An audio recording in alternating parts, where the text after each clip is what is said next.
5 సంపద, శక్తి, అధికారం మరియు తనను బలపరిచే వారి సమస్తము దురహంకారంతో అధర్మంగా వినియోగిస్తే తనకే కాదు తన వారందరికీ వినాశనం జరుగుతుంది. ఉదాహరణకి దుర్యోధనుడు. 6 స్వార్థపరుడు, రాగద్వేషాలు కలవాడు, గర్విష్టి, జ్ఞానం కలిగినవాడు అయినా తన వారి పట్ల వల్లమాలిన అభిమానం గల వ్యక్తికి రాజ్యాధికారం ఇస్తే వినాశనం జరుగుతుంది. ఉదాహరణకి ధృతరాష్ట్రుడు. శక్తియుక్తులకి, తెలివితేటలకి ధర్మం తోడైతే విజయం తప్పక లభిస్తుంది. ఉదాహరణకి అర్జునుడు.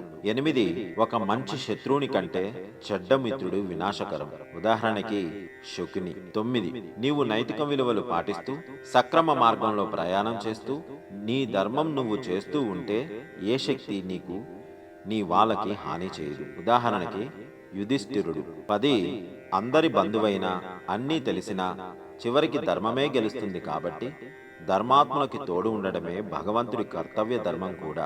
ఉదాహరణకి శ్రీకృష్ణుడు. సర్వే జన సుఖినో భవంతు.